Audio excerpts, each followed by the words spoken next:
Bismillahirrahmanirrahim. Assalamualaikum warahmatullahi wabarakatuh.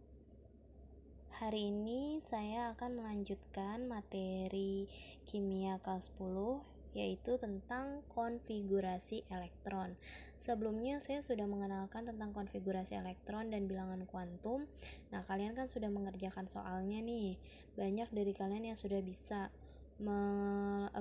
menuliskan konfigurasi elektron menggunakan asas Aufbau.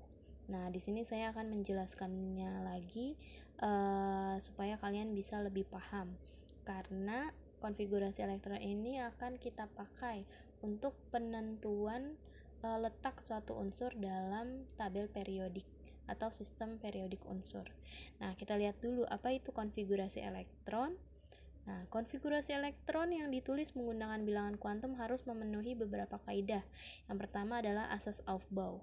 Pengisian elektron pada subkulit diisi dari tingkat energi yang lebih rendah ke tingkat energi yang lebih besar. Aturan pengisian subkulitnya yaitu mulai dari 1S di sini. Jadi kita mengikuti arah panah.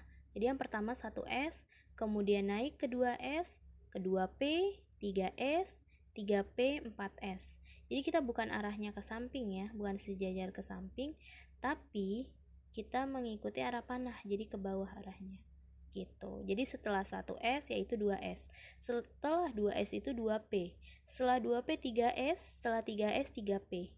Nah, setelah 3P bukan 3D, tapi kita turun dulu ke 4S. Dari 4S baru ke 3D, 4P, 5S dan seterusnya. Nah, yang harus diperhatikan lagi yaitu subkulit S. Subkulit S ini bisa terisi oleh 2 elektron. Nah, di sini saya elektron simbolnya dengan emin ya. Kemudian subkulit P itu maksimal diisi oleh 6 elektron. Dan subkulit D maksimal diisi 10 elektron, dan subkulit F maksimal 14 elektron gitu. Jadi kalau nanti kalian mengisi subkulit S itu bisa diisi 2 atau 1. Subkulit P itu maksimal 6. Nah, kalau misalkan dia setengahnya juga boleh 3. Kemudian subkulit D itu seimbangnya saat diisi 10 atau 5 gitu. Subkulit F 14 maksimalnya. Ini nilai untuk maksimalnya di subkulit gitu. Nah, selanjutnya kita lihat contohnya sebelah sini. Contoh penulisan konfigurasi elektron menggunakan asas Aufbau. Yang pertama di sini ada unsur O atau oksigen. Nah, kalian juga harus hafal ya nama-nama unsurnya gitu. Di sini kan saya menuliskan hanya menggunakan lambang unsur.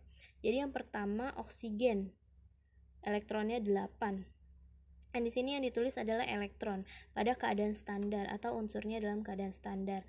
Belum nanti saat bukan elektron tapi unsurnya itu bermuatan, maka nanti nilai elektronnya juga akan berubah. Nah, yang pertama di sini oksigen 8.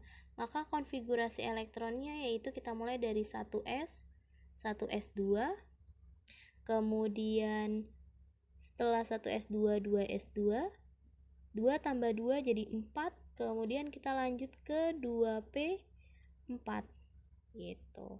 Nah, di sini adalah konfigurasi oksigen. Kita isi mulai dari 1S, kita isi elektron 2, 2S kita isi 2, 2P kita isi 4.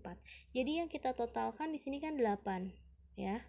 Kemudian di sini kita harus hitung totalnya juga 8. 2 tambah 2 4. 4 tambah 4 8. Oh, inilah konfigurasi elektron untuk unsur oksigen. Kemudian lanjut. Ini ada unsur K. Namanya kalium. 19. Kita mulai dari 1S2 diisi 2, 2S2, 2P, karena jauh ya 19, jadi kita isi 6, 6 tambah 2 8, 8 tambah 2 10, berarti kurang 9 elektron lagi. Nah, setelah 2P itu ada 3S, 3S2, setelah 3S2 itu ada 3P. Nah, hati-hati di sini. 6 tambah 2 8, 8 tambah 2 10, 10 tambah 2 12. Berarti kalau 19 kita kurang 7, maka P-nya diisi 6 dan kita perlu tambahan 4S1 gitu. Jadi 2 tambah 2 4, tambah 6 10, tambah 2 12, 18 19 gitu. Terus 36 Kr atau kripton. 1S2, 2S2, 2P6. Kemudian 3S2, 3P6, 4S2, kemudian kita muncul 3D. 2, 4, tambah 6, 10, 12, 18, 20, diisi 10, 30, setelah 3D kita masuk 4P. Nah, 2, 4, 10, 12, 18, 20, kemudian 30, 6. Nah, inilah konfigurasi elektron untuk kripton. Gitu. Jadi sampai muncul 4P6. Ingat ya penulisannya. Di sini angka 1S ini pangkat elektronnya itu ditaruh di nilai pangkat. Itu. Jadi jangan sejajar, jangan 1S2. Duanya itu taruh di atas ya. Itu menunjukkan jumlah elektronnya. Kemudian Mn atau mangan 25 elektronnya. Di sini 25. Maka 1S2, 2S2, 2P6, 3S2, 2, 4, 10, 12, 18, 18, kemudian 20, 25 gitu. 2 tambah 2 4, tambah 6 10, 12, 18, 20, 25. Ini adalah contoh penulisan konfigurasi elektron menggunakan asas Aufbau. Ini untuk yang unsur unsur dalam keadaan standar. Jadi elektronnya tidak berubah sama.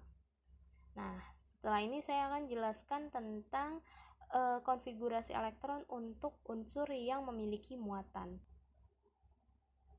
Oke, kita lanjutkan. Nah, di sini saya punya 3 unsur yang memiliki muatan. Yang pertama, mangan, dia punya muatannya 2+, kemudian kalium punya muatannya +1. Kalau nggak ditulis dianggap 1 ya. Kemudian klorin Cl punya muatan -1. Jadi ini 2 positif, yang ini negatif. Nah, kita lihat bagaimana konfigurasi elektronnya. Yang pertama mangan. Dia punya 25 elektron. Karena dia bermuatan positif, ingat ya, kalau muatan positif,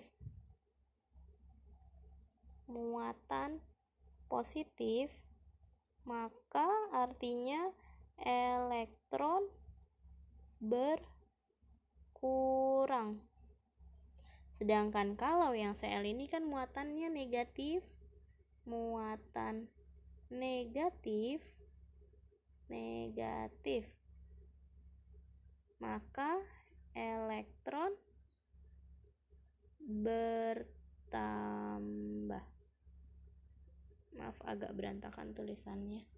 Nah, di sini kita lihat elektronnya mangan itu punya elektron sebanyak 25 awalnya. Karena dia ada muatan positif +2, maka elektron dari Mn2+ menjadi 25 kurang 2, jadi ada 23. Konfigurasi elektronnya seperti apa kita lihat di sini. Kita mulai dari 1S2, jadi totalnya kita pakai yang ini 23 gitu. Jadi untuk Mn2+ elektronnya ada 23 bukan 25 karena dia sudah berkurang. Mulai 1S2, 2S2, 2P6, 3S2, 3P6, 4S2 dan 3D3 gitu. Terlihat kan perbedaannya? Ini Mn. Dia terakhirnya 3D5. Karena dia berkurang 2, maka terakhirnya 3D3. Itulah perbedaannya gitu. Di sini kalium +1. Karena dia di sini +1, maka dia berkurang elektronnya sebanyak 1. Awalnya dia elektronnya 19, maka elektron dari K+, yaitu 19 kurang 1, jadi 18. Maka kita tulis 1s2, 2s2, 2p. Ya, 2p6, 3s2, 3p6. 2, 4, 10, 12, 18 gitu. Beda kan sama yang atas? Yang atas ada 4s1, di sini tidak ada karena dia unsurnya K+ bermuatan. Yang terakhir Cl- muatan negatif, elektron aslinya ada 17. Karena dia muatannya negatif, maka elektron bertambah, jadinya elektron dari Cl- sebanyak 17 tambah 1, sehingga hasilnya 18. Maka konfigurasi elektronnya 1s2, 2s2, 2p6, 3s2, 3p6, seperti itu. Nah, ini penjelasan tentang penulisan konfigurasi elektron menggunakan asas Aufbau. Sampai sini kalau masih ada yang belum paham bisa tanyakan melalui WA atau melalui Google Classroom ya.